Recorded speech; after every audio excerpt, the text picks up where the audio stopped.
Selina never listened to warnings about her taste in men. Not when they broke her heart, not even when they broke bones. But her latest obsession isn't just dangerous, he's inhuman. When a dinner date turns into a nightmare, and her lover jokes about how she'd taste with red wine, Selina laughs, until the knife drawer opens. Now, survival means more than escape. It means believing the unbelievable, and learning that some appetites don't end when the plate is empty. Hello family, welcome to Storytime with Imzi. Please subscribe and like, it means the world to us. Also share this video to your friends and loved ones and turn on post notifications so you don't miss future videos from us. Thank you as you do so. Sit back and relax as we dive into the story. Selina never learned from warnings. Not because she didn't hear them, she did. Over and over. Friends, family, even strangers who watched the way she flirted with danger like it was a hobby. But she had a stubborn belief that she could handle it. That no matter how dark a man's shadow stretched, she could dance just outside of it and never get burned. She didn't want safe. Safe was boring. Safe smelled like vanilla and used the word boundaries like punctuation. Selina preferred chaos. If a man looked like heartbreak in a leather jacket or a well-fitted suit, she was halfway in love before he said a word. Her sister warned her the loudest. After her last breakup, a poet who lived in a van and had a habit of punching walls, the lecture came hard and fast. One day, Selina, her sister had said, you're going to pick someone who doesn't stop at crazy. Someone dangerous in a real way. Selina had laughed. And when I do, at least I'll have a story worth telling. She meant it. It was a rainy Thursday when she met Damien. The bar was tucked between a bookstore and a funeral home, her kind of symmetry. Inside, the lighting was low and gold. The walls were wine-red velvet, the jazz was smooth and sleepy, and the drinks were poured like they might be your last. He was seated near the end of the bar, alone, sipping absinthe like it wasn't cliché. He didn't look at her immediately, and that only made her more curious. Most men glanced. He didn't. He waited until she was close, then turned slow and deliberate. He was beautiful in a sharp, uncomfortable way. Like a statue you couldn't stop staring at, but wouldn't want to touch in the dark. Strange place for a woman alone, he said, voice soft but confident. She smiled, easing onto the bar stool beside him. Strange is my comfort zone. They talked. Nothing deep, not yet. Banter that played just shy of flirtation, word games with sharp edges. He told her his name, Damien. No last name, no history. She didn't ask. She liked it better that way. He made jokes that hovered near the morbid. Something about how people were like meals. Some sweet, some bitter, some that stay stuck between your teeth for years. She laughed. He smiled in a way that was almost warm, but not quite. There was something coiled behind his eyes. Something waiting. She saw it. And still, she leaned in closer. Because red flags didn't scare Selina. They looked like roses when she was drunk on attention. And tonight, she was already halfway intoxicated. Damien made mystery look easy. He wasn't trying to be enigmatic. He simply was. He spoke like he was always choosing his words from a darker, older language. Each sentence deliberate. Each silence heavier than it should be. Selina found it magnetic. Dangerous in the most intoxicating way. They started seeing each other quickly. He didn't call it dating. He called it spending time. He never made promises. Never asked questions he didn't want the answers to. He existed on his own terms, just on the edge of what felt romantic, but never quite stepping into it. And Selina? She was hooked. Not in love, not yet. But intrigued. Deeply, endlessly intrigued. That was worse. She noticed things. Odd things. He never ate in front of her. He had a kitchen that looked brand new, every knife polished like a mirror, yet she never saw him cook. He claimed he didn't trust restaurants, that he preferred to source his food himself. When she asked what that meant, he only smiled and said, "Let's just say I know where things come from." Sometimes, when he spoke, it felt like a double meaning was hanging just under the surface. He'd say things like, "I'm fascinated by what people are made of," and "we're all flesh and appetite in the end." Selina thought it was poetic. A little weird, maybe. but not alarming. She told her friend Mia about him one afternoon over coffee. Mia had always been the voice of reason in Selina's chaos. He's intense, Selina said. But smart. Elegant. You know that vibe? Like he's tasted the world. Mia frowned. You say that like it's a good thing. It is. It's rare. What's rare is a man with no digital footprint, who doesn't eat, and talks about flesh like it's wine. Selina rolled her eyes. You're being paranoid. Mia leaned in, tone low. No, I'm being logical. You don't know this man. He could be. Selina cut her off with a laugh. A vampire? A serial killer? I'm just saying, you don't exactly have a track record for spotting red flags. But Selina wasn't interested in logic. She never had been. Logic didn't make her feel alive. Logic didn't send sparks through her bloodstream when someone looked at her like Damien did. Like he could see beneath her skin, and liked what he saw. Even when he joked, and he did joke, about things that most people would find disturbing, she took it as part of his allure. A test, maybe. A challenge. A peek into a darker mind she thought she could handle.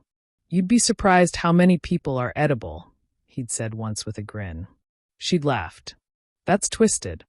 Everything beautiful is. She didn't flinch. She flirted back. Because to Selina, danger wasn't a red light.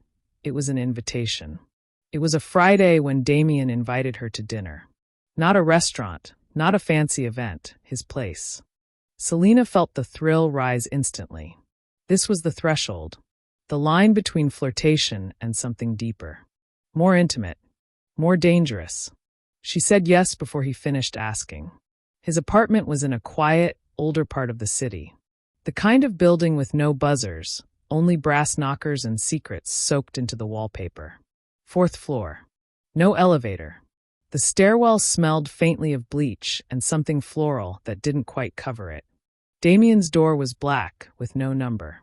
Just a single antique peephole and a doorbell that looked like it hadn't been touched in decades.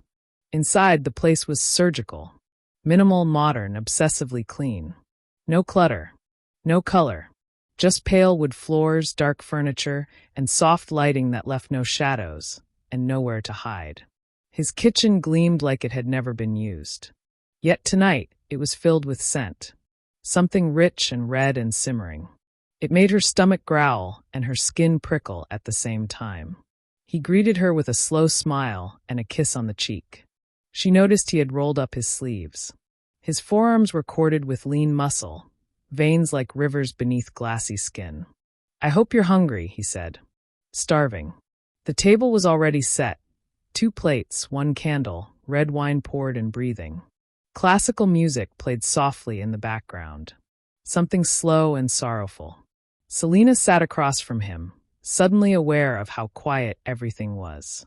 The kind of quiet that pressed in, not out. He served her personally. A thick, seared cut of meat with a glossy reduction sauce and roasted vegetables cut, so precisely they looked sculpted. She didn't ask what it was. It smelled incredible. And unfamiliar. She took a bite. Tender, rich, almost too rich. Damn, she murmured. What is this? Damien smiled and tilted his glass toward her. Rare. In more ways than one. She laughed. You're not going to tell me, are you? If I told you, he said, taking a sip of wine, you might not finish it. She grinned and kept eating. The meat had a depth she couldn't place. Gamey. Dark. Something primal. He watched her with a quiet intensity, like every bite revealed something about her. Halfway through, he said it. You know, I've always wondered what you'd taste like. She looked up, fork paused at her lips. Excuse me? He chuckled, casual and slow. Just a joke. You look delicious tonight. The way he said it, like it wasn't a joke at all, made her skin tighten. But she smiled anyway. Played along. That's what she did. You're twisted. Only in the best ways. He leaned back in his chair, watching her finish the plate. His gaze never wavered. Not once. There was something feral under the surface, something too still, too patient. At one point, she noticed something hard in the stew, a small white fragment she almost mistook for cartilage. She pushed it to the side, letting it sink back into the sauce. Didn't ask. Didn't want to. The conversation stayed light after that, but the atmosphere didn't. There was something humming underneath it all. Something sharp. Tense. By the end of the meal, Selina wasn't sure if she was full or suddenly very, very hungry for something she couldn't name. And when Damien leaned forward, resting his hand gently on hers and said, "Come home with me, to the real part of the house," she didn't hesitate. She nodded, because by now, the question wasn't if she should be afraid. It was whether it was already too late to matter. The hallway beyond the kitchen was colder. Not in temperature, but in feeling, like crossing a threshold from stage lights into something much darker, something real. Damien led her through a narrow corridor lined with framed photographs. All black and white. No people. Just things. Close-ups of bone. Skin pressed against stone. Teeth. She didn't pause to look too closely. The air changed as they walked. He hadn't opened a door, yet the scent shifted. Something metallic, something ancient. Still, she followed. Her curiosity had always been stronger than her caution. The room he brought her to wasn't a bedroom. Not exactly. There was a low chaise lounge, some scattered books, and a massive antique mirror leaning against the wall. No bed. Just soft, low furniture that looked more decorative than functional. Everything was deep crimson, charcoal, and silver. A room designed to unsettle without being obvious. He poured more wine. She accepted it without thinking. Her mouth was dry, and her heart had started to beat faster. Too fast for how still she was sitting. Damien stood near her, hands in his pockets, eyes glittering in the dim light. "You know," he said softly, "people spend their whole lives pretending they're not animals. But strip away the talk, the posture, the ceremony." He stepped closer. "We're meat. Elegant, terrified meat." Selina let out a nervous laugh. "God, you really go all in with the serial killer vibes, huh?" "I do." He said it too calmly. "But you like it. You wouldn't be here if you didn't." He crouched in front of her, one knee down, and rested his hand on her thigh. Not possessive. Not gentle. Just there. Await. You like the idea of being devoured. Not emotionally. Literally. Her breath caught. Something inside her twisted. She opened her mouth, a response forming, maybe denial, maybe flirtation, but he placed a single finger over her lips. "I've tasted many people," he whispered, "but never anyone quite like you." The room shrank around her. She tried to move back, to laugh it off, to turn it into a joke again. But his eyes, wide, hungry, dead calm, wouldn't let her. "You're serious," she said, the words dry and hoarse. "I am." For a long second, she didn't move. Couldn't. Then she did the thing she always did, the thing that got her into situations like this. She smiled. "You're crazy," she said, voice trembling just enough to be noticed. He smiled back, but there was no humor in it. "You taste like fear now," he said. "I wonder what you'll taste like when it turns to pain." He reached behind her. Click. The door locked. Her skin turned to ice. The wine glass slipped from her hand and shattered on the floor. She stood up too fast, knocking over the chair, heart jackhammering now, mouth too dry to scream. Damien was still smiling. He was no longer pretending. Selina's body moved before her mind caught up. Instinct. Panic. She backed toward the door, but her heel caught on the broken wine glass, and she staggered, hand reaching blindly for the wall. Damien didn't lunge. He didn't yell. He moved slowly, calmly, the way a predator does when it knows you have nowhere to run. "I was hoping you'd make it more graceful," he said softly. "But panic has its own flavor." Her hand found the door handle, solid, locked. She yanked it, twisted, slammed her fist against it, but it didn't budge. No latch, no deadbolt. Just that quiet click she'd heard. And him, standing between her and the key. "This isn't funny," she snapped, her voice cracking at the edges. He tilted his head. It never was. From a corner cabinet, he withdrew something, a black leather case. When he unzipped it, it opened like a flower, scalpels, bone saws, tools that gleamed like silver prayers. Each nestled into its own velvet groove. Selina froze. Her breath stuttered. This wasn't a game. This wasn't some elaborate kink. This was real. You said you liked danger, he said, rolling up his sleeve. I'm giving you what you asked for. I didn't ask for this. Her voice shook, but it was louder now. Sharper. He looked at her, not with rage, not with lust, but with clinical interest. Like she was a subject. A specimen. Something to be studied. Selina's heart raced. Her body screamed to move now. She scanned the room, mind sprinting. One window. No fire escape. No visible weapons, except the ones he held. His back was turned as he laid the tools out. One breath. Two. Then she moved. She grabbed the broken stem of the wine glass, crouched low, and charged. It wasn't graceful. It wasn't heroic. But it was desperate. She stabbed. Not with aim, with fury. Glass sliced into his shoulder just as he turned. He let out a sound, not a scream, something deeper, guttural, more offended than hurt. She didn't wait. Selina shoved past him, tore open the cabinet door he'd left ajar, found the key, please let it be the right one, and fumbled it into the lock with shaking fingers. He was already behind her. His hand grabbed her arm, strong, crushing, but she twisted hard, slammed her elbow into his chest, and flung the door open. She ran. Down the hallway, down the stairs, for flights barefoot, legs shaking, blood on her hands. His or hers, she didn't know. She didn't look back until she was on the street, gasping, wild-eyed, soaked in sweat and adrenaline. He didn't follow. He didn't need to, because she had seen him now. The truth. And he knew she would never forget it. The street was silent. Not empty, but silent. City sounds felt distant, like she was underwater. Cars rolled past. Lights flickered in windows. Someone walked a dog on the far corner.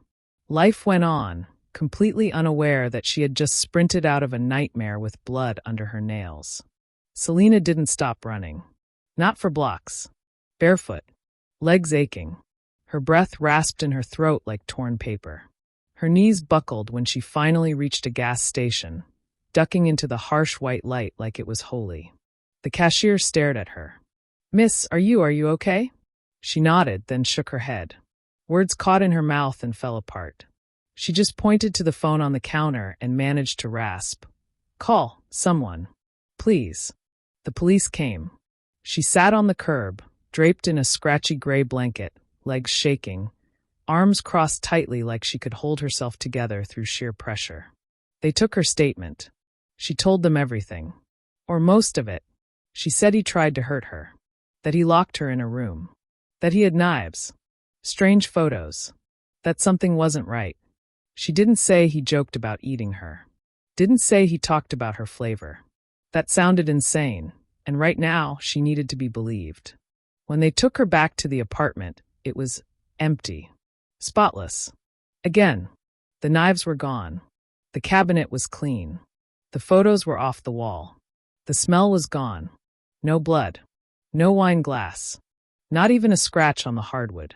The apartment looked normal. Damien was gone.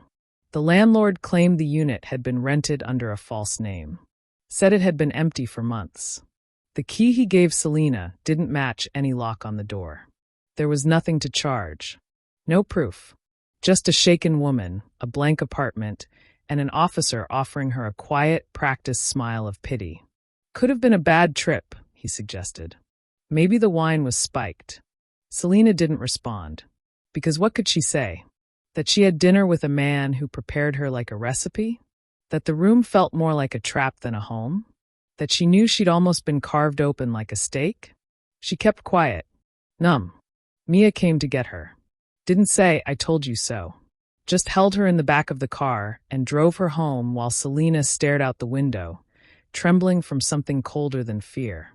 Something that stayed in the bones. That night, she locked every window. Every door. Twice. She didn't sleep. She didn't cry.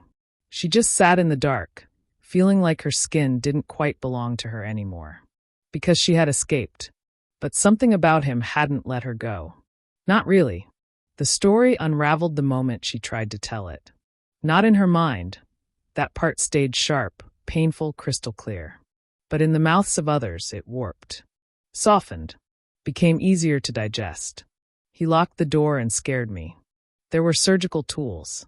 I think he was going to do something to me. But the moment she said the word cannibal, it all fell apart. The detective blinked at her. Not with sympathy. Not with concern. With exhaustion.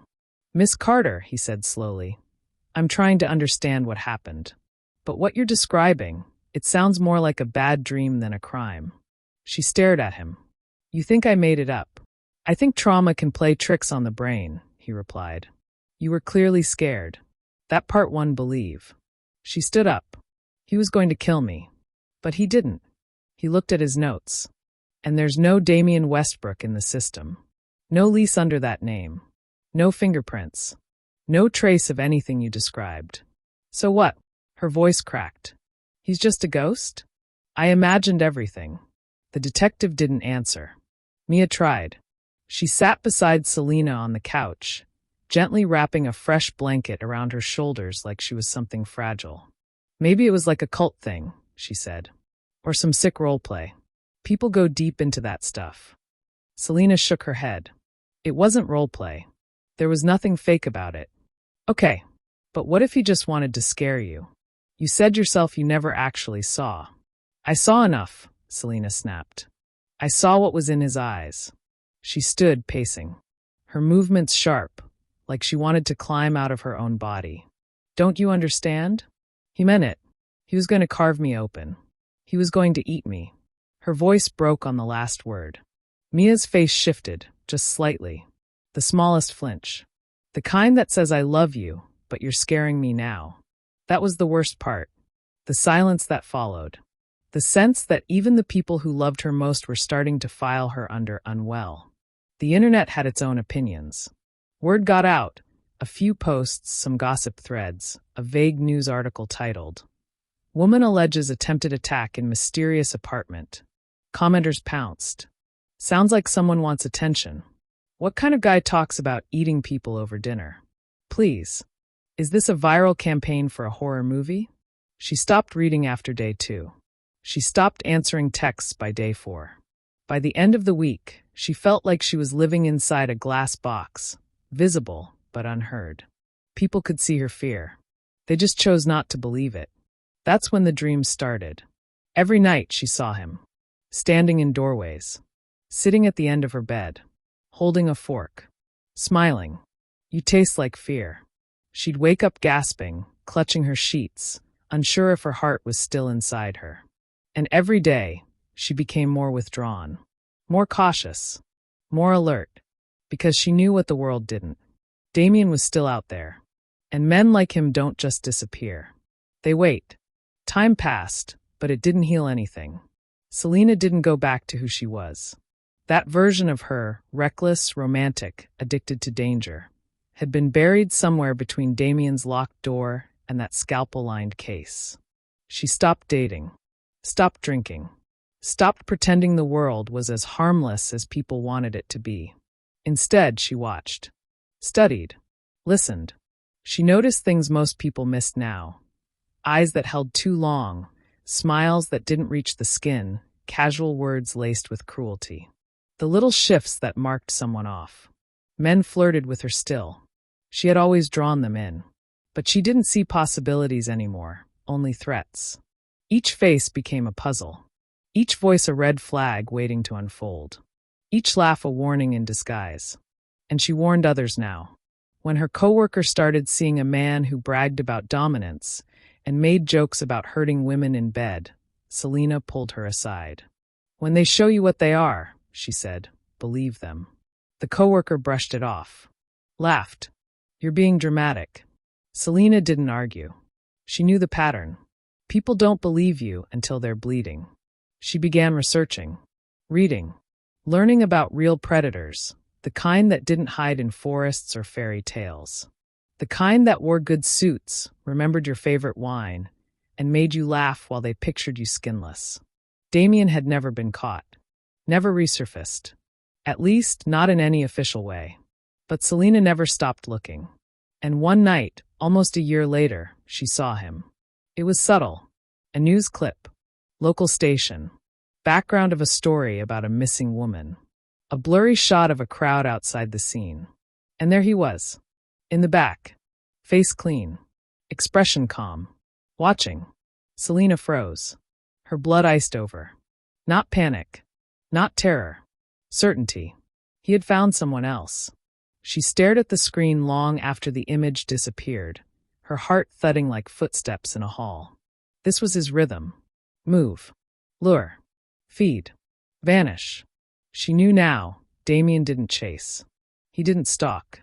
He simply waited for people to ignore what stared them in the face. And they always did. Except her. She stood from the couch. Walked to the mirror. Looked at her own reflection for a long time. No makeup. Hair unwashed. A thin scar on her shoulder from where she'd slipped that night. And her eyes sharp, hard, no longer romantic. She didn't look like prey anymore. She looked like a warning. And someday, if the chance came, if he showed his face again, Selina wouldn't run. This time, she'd be ready. Because the only thing more dangerous than a monster is the woman who survived him.